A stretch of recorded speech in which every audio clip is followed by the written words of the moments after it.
Fortune magazine unveiling its Business Person of the Year this morning. Joining us now on set, Lee Gallagher, Fortune Assistant Managing Editor. Oh, they're showing the cover. I was going to go backwards from 5, 4, 3, 2, 1. That was my plan, but now we've given away it's all over. Who the winner is. The Business Person of the Year, Lee. It is Howard Schultz of Starbucks. As you can see on the screen, as you can see here. He is our Business Person of the Year this year for really a number of reasons. If you look at the kind of year, this was a trying year for any leader. I don't think we can dispute that. If you look at the story arc of Starbucks, okay, Howard Schultz left this company in, 2000? Right. Came back in 2008 after it kind of overexpanded. The brand got kind of commoditized, came back in the midst of an epic recession, and really has remarkably turned the company around. It reported record results this year, its first $3 billion quarter, and lots of things like that. Okay, he so also before we go there, Yeah. how scientific is this decision? It's more scientific than you might think. We look at a bunch of things. We look at the company's financial results. We actually, there's a massive spreadsheet and massive kind of, there are real calculations that go on with this one. It's not eeny, meeny, miny, mo. It's not. It's less subjective than you might think. We look at financial results, stock performance, market share, and then other less tangible but still numeric indicators like consumer footprint, consumer base, influence and kind of muscle is important here as well. I have a question about influence because Howard Schultz has started to try to use his influence as a CEO in other arenas, notably the political arena.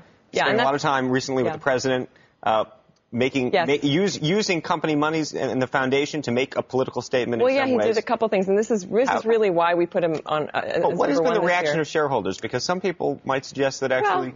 It just happened a month ago. I mean, the beginning of October is when he started doing this. Although he started doing a boycott, he led a bunch of other CEOs, 140 CEOs, in boycotting any political donations because he felt like Washington was so frozen. And in fact, we report in this story for the first time, he got a phone call from President Obama in October with about 2 minutes notice, a couple days before he gave the jobs speech to Congress.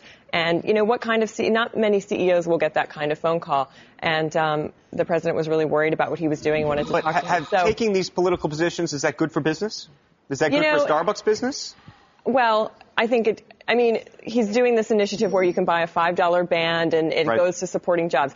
I mean, if that gets the kind of traction, I think it's still too early to tell. Sure, it might send customers into the store, but he's already got 50 million customers coming in a week or something like that. So, he really believes that you can do well and it doesn't have to go against your business. I mean, this is a company that gives full-time health benefits to all of its part-time Let's quickly go through the rest of the list. Jeff Bezos coming in at number 2. Surprising to me, Mark Zuckerberg, though, coming in not even on the top 5, comes in at number 6. And Tim Cook, the CEO of Apple, who I also was expecting maybe in the top 5, coming in at number 8. Why? Well, Tim Cook is still unproven, don't forget. I mean, he's only been in the top job for, as we know, just several weeks now. So Paul Masano's name is spelled wrong, Not in the magazine, but on our screen. Just to be clear. Okay, that's not our mistake. The Fortune editors have done just fine. Our own, a different conversation.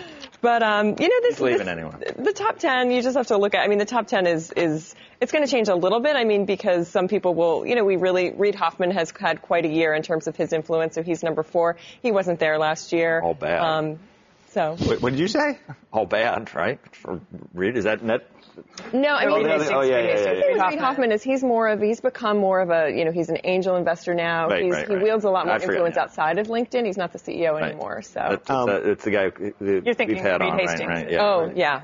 Last question, Larry. He's not on there. No, he's not this year. He should have been the top one. I mean, just because it doesn't have to be good or bad, although it has to be good. It should be good.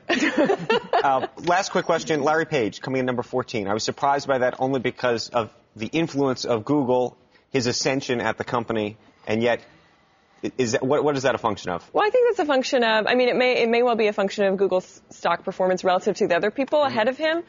He's only been in the job also for not that long, although he's done a tremendous job in the short time since he's been CEO. So, once it comes to it being on the list and being, especially in the top 10, 15, it's funny. Warren Buffett is number 16 this year, but he's actually winning our reader poll, which you can see on Fortune.com very soon. Which just shows the, obviously the. And the top female, by the way, being Irene Rosenfeld of Kraft. So, Lee, thanks for coming in this morning. Thanks for having me. Appreciate it very, very much.